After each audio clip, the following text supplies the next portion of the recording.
And now, for all of those listening from around the world, this is the moment you've been waiting for. It's time! And now, introducing the host, a strength and conditioning coach, real estate investor, athlete manager, and amateur food critic. He stands 5 feet 11 inches tall, and he's on the road to 185 pounds. Podcasting from around the world by way of Albuquerque, New Mexico. Presenting the one, the only, Jared Saavedra!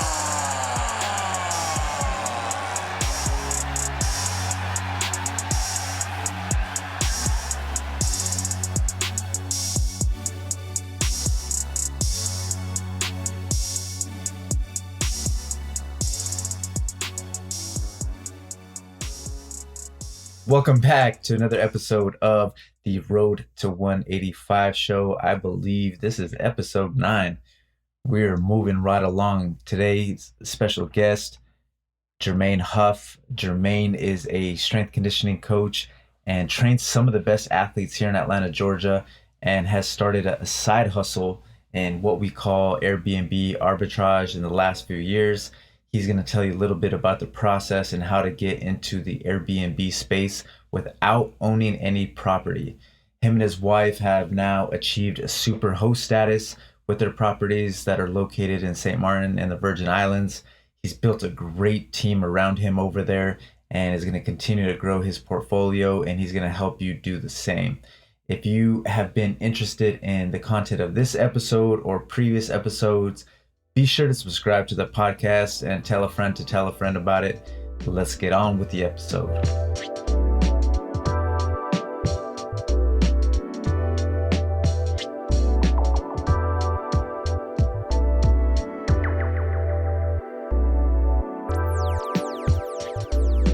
For the listeners out there, man, tell us a little bit about your background. My name's Jermaine Hough, Jr. Everybody call me Junior. Played football at Jacksonville State in Alabama. Was up there for 4 years. And then I got into training. That's how we met. Mm-hmm. I've been in the training for what? 5 years now? 5-6 years. Okay. And what position do you play? You're a DB, yeah? Yeah, I played corner at Jack State. Okay. Yeah.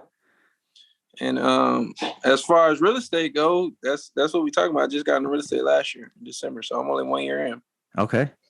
And you do this with your wife, correct? Yeah. Yeah. So let's dig into it, man. So tell me about your first investment property. So everybody asked me how I got in it before. My way was kind of different from everybody else. I kind of got blessed into the situation. Okay. So I got a good client of mine. I've been training for like 3 years now. And he owned a lot of properties down in St. Thomas. Okay.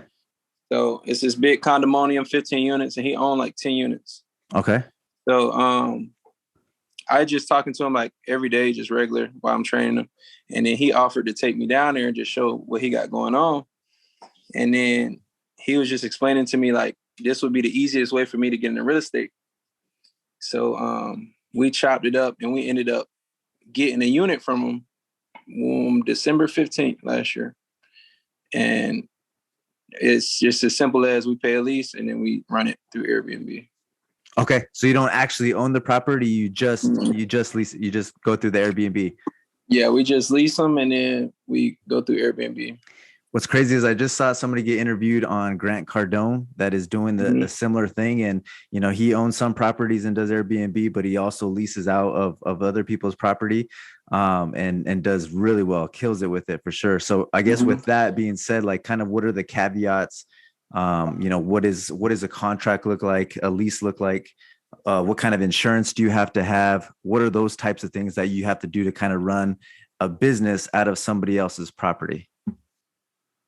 For me, so it was as easy as like the easiest way to get into it, how I got into it, is I had one unit, and then I offered my guy, I'm like, hey, listen, man, as many units come open, I want them. Just let me know when they're open.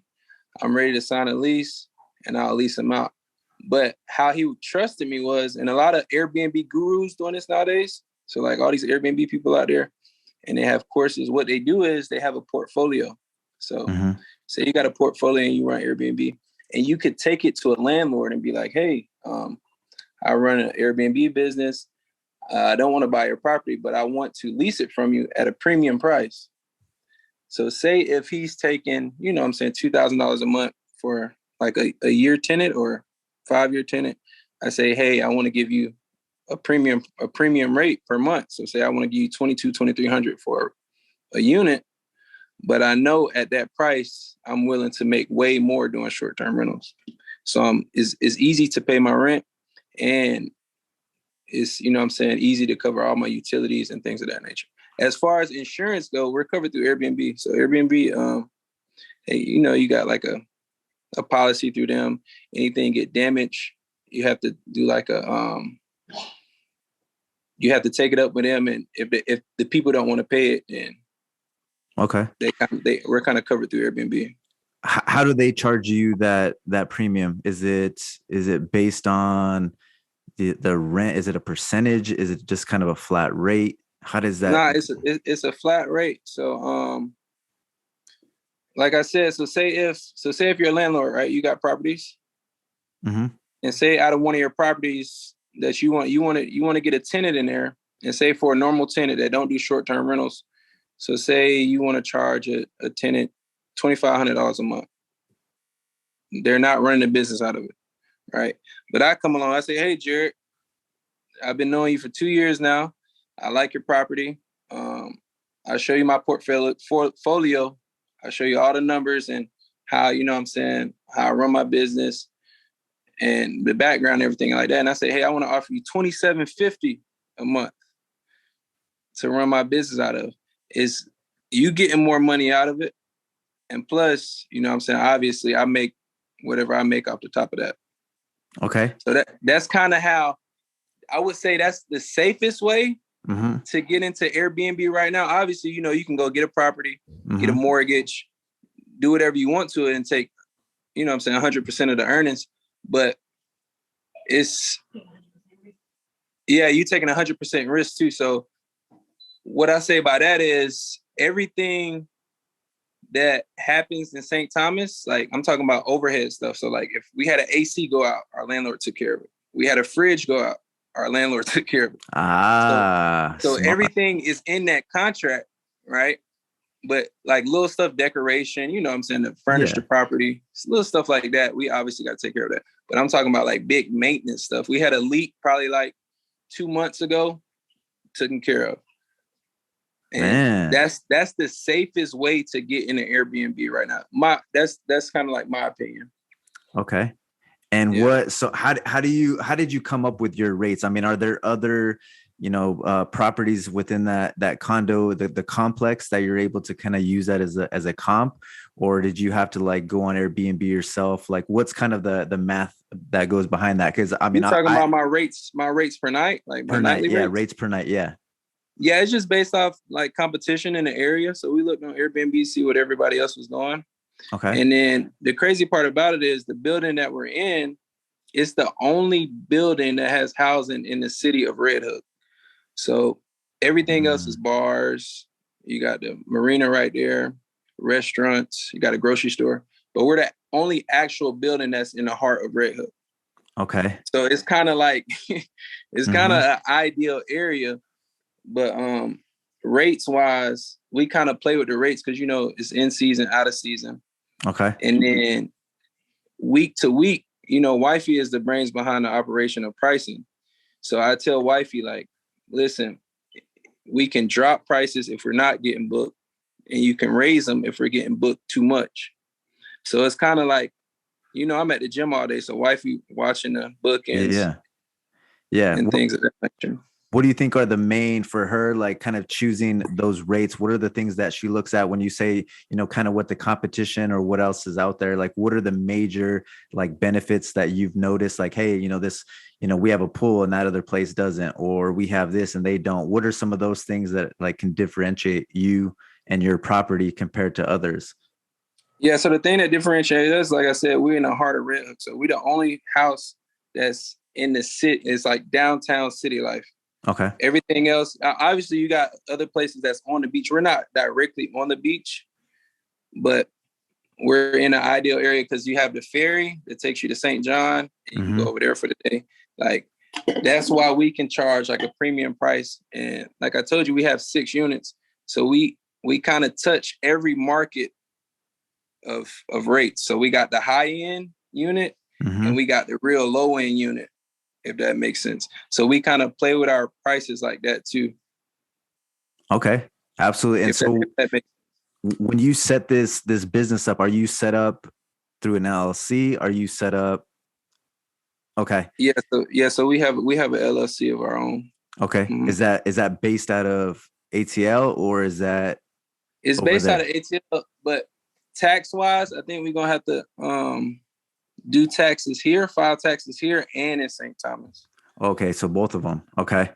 Yeah, so we've been talking to our tax guy. I told you I was looking for one. I found one. He was telling us we might have to file in St. Thomas too. So we'll file in St. Thomas because this is gonna be our first year around coming up on taxes. So we haven't even hit tax. We don't know what tax is gonna be like. Okay. So this is gonna be the first kind of.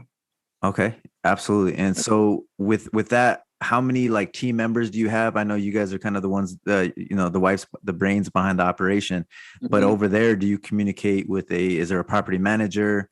So you got a property manager? Yeah. So we have 2 cleaners. Okay. One of our cleaners is considered like the property manager. Okay. She kind of our eyes down there. If we need anything, she'd go run to the store. Any problems we have with guests, she can kind of help us out. And we have 3 maintenance guys. Okay. So that's usually on property. They're doing a lot of renovations down there because probably like 4 years ago they had a big hurricane. Okay. So the building is finally finishing touches are getting like put on the building. So they're just now finishing like a fresh paint job. So we usually have 2 guys on property doing some work every now and then. Okay. Okay. And so, I mean, what's kind of a typical like fee, typical rate for like a property manager who does that? Because I've never personally had a property manager yet. So, I mean, is it obviously it's most of the time it's a percentage, but for Airbnb, if it's something that is kind of a quick turnaround, obviously I'd expect it to be higher than a long-term or even like something like a furnished finder where they're there for 2 or 3 months. I mean, it's turning over every few days. So what is that? What can people who are getting into the Airbnb business, like what could they expect as far as percentage of the per stay or whatnot? Yeah. So it's a trick of the trade now. I'm giving y'all hacks. The hack and trigger. So what we do is we put it in our cleaning fee on Airbnb. Okay. So our cleaner have a set price that she makes, per unit. So say if it's $100 $100 per cleaning. Upcharge the guests. So say we put on our cleaning fee $175 a stay. So that extra cushion gives us a little bit more wiggle room to have her be like a property manager and stuff like that. Yeah. So and then and plus we pay her by the job too. So it just be like little stuff like say, hey, can you go to the store and get us this? We ran out of this, that, and the third. We might pay her a little extra to go run errands for us. But as far as like managing the property, it kind of manages itself. So we got it streamlined to where you don't have to have nobody there to check you in. The only problems we had at first was people getting locked out. And that was so we obviously had to get smart locks, but we have a gate down there before you get to the units. Okay. It's a gate, like a security gate, and you have to have a fob to get in that gate. So we was having problems with the lock boxes and stuff like that. That's the only kind of key, like the only thing we kind of ran into, people getting locked out. Okay. But as far as like actually managing the property, the property manages itself. It's just our cleaner comes back and forth, make sure stuff not broke. She's obviously cleaning. If we need extra stuff, she go get it. Okay. Is she from this the States, or is she she's local to there? Yeah. One is local to there. The other, she is originally from the States, but she lived out. She's been down there for like 5-6 years, I think. Okay. And how many units do you all run there? We have 6. So we just got the last 3 in November. Man. Yeah, we got. No. And what would you say your occupancy rate is since you guys started? I mean, what can people kind of expect? I know, of course, it differs based on market, but somewhere like, St. Thomas, the Caribbean, and you're here, managing from afar. I mean, that's not an easy task, especially it's not just a few minute drive. It's pretty far. So what would you say your occupancy? Yeah, so like for the Caribbean, from my experience, in season, you up to, 80 to 100%. You getting bookings in and out. But when it's hurricane season, that's what you got to prepare for. So we hit our first hurricane season from like August to November. That's kind of considered season down there, where bookings is 50%. You barely making your rent and under, because nobody want to travel during right. During hurricane season. Yeah. But what we're going to try to do this year is we have a lot of people that want to do long-term. Like we have a lot of people hit us up on Airbnb like, hey, do you have longer term month leases? We would like to stay for a month. We might try to get 2-month leasers in for those hurricane seasons. And then after that, go back. That's smart. I think that's smart. Have you thought about kind of doing that business model, what you got going on there, in Atlanta? Yeah, me and my wife talked about it. It's just, we got these so fast. Like it happened like clockwork. We got one, and then I told my guy like, hey, when another one come open, I want it. So we kept putting money back in to get 6 units. So once these like are running smoothly, I think we're gonna branch off and get one here in Atlanta. Okay. Just to be local is, what I'm saying, it's easier to have something local, and we can go to, and we can kind of manage and run it. But in St. Thomas, it's like we done had some nightmares out there. I know. Oh yeah, for sure. That's real. Yeah, absolutely. What would you say? Tell me a story tell me a horror story there. So, one of our 1 bedrooms, we had just got, we probably was 4 months in, and people go on vacation to party, right? So we thinking like, man, ain't nobody finna bring a party to St. Thomas. Like, it's just a 1 bedroom. How many people can you get into a 1 bedroom? So we had our units open for like, you could book that day, and we changed that.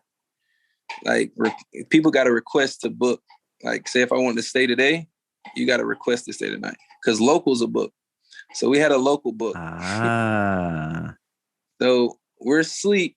The next morning I wake up, I wake up early. My landlord been texting me, calling me like, hey, your neighbor said it's a party going on in your unit. And he was like, it needs to stop now. So I wake up like, what? Like, what's going on? So we call our cleaner like, hey, I need you to go to the property, see what's going on. And they say it was like 20, 30 people this is a 1 bedroom now. They small. Man. 20 and 30 people going in and out. Beer bottles everywhere, trash everywhere. Luckily, they ain't break anything. But man, obviously they got charged and they got kicked out.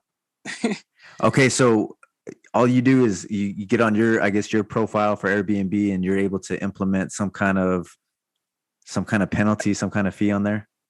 Yeah. So the tricky thing about Airbnb, like, you can't actually charge anybody for like damages. You can request, like, you have to request money. And if they don't want to pay it, that's when you take it up with Airbnb. Okay. So you obviously request, hey, you messed this up. Hey, you broke our house rules. It's this fee, that fee. and we put fees on them. If they don't want to pay it, we have a whole list of what they did. We take it to Airbnb. Airbnb either takes it up with them and refund us, or they get them to refund us, if that makes sense. Because if they don't refund us, they're going to get deleted from the profile. They're not going to be able to book on Airbnb no more. Okay. And so, I mean, someone kind of starting in the Airbnb space, investment properties, real estate investing, what are two things that you would tell them? What are two pieces of advice you'd give them? Reviews and your response rate. So obviously your review is going to keep you top tier Superhost. So we've been Superhost for 4 months. How does that work? How does that work exactly? How many? So it's certain things you got to have. You obviously got to have response. Your response rate got to be under an hour. Okay. Your reviews got to be like 4.5 or better. Okay. And it's a couple more. Let me see. Let me pull it up real quick. Yeah, so it's overall rating, that's 4.5 or better. Your cancellation rate, if people canceling or not. And that's if we cancel guests. If the guests book and they cancel, that don't count. So if we're canceling guests, that's a penalty towards us. Response rate and how many days you stay booked. So how many days you stay hosted. So if somebody for like Airbnb, the main thing is reviews. And I got a trick to reviews too. People gonna have to pay me for that one. I'll have them contact you, bro. we gotta when you first starting off, at least we got like a little trick and hack to how you get those 5-star reviews right off the jump. Okay. But obviously the reviews and the response rate, I be telling wifey, like when something happened on Airbnb, everything dropped, you got to get right on it. Yeah. Most people, when they're looking on Airbnb, they're looking to book now. So they probably did 3 or 4 hosts up like, hey, is this available? What do you guys offer? People be asking for discounts all the time. So the quicker we can respond to somebody, you know what I'm saying, the quicker we can get a book. Okay. And that's what most people say to us, like, hey, thanks for your response. Thanks for your quick response. Like people be so surprised about how fast we respond. But I'm like, that's kind of like the norm. That should be the norm. It should be. Yeah. Especially if you're in business, without a doubt.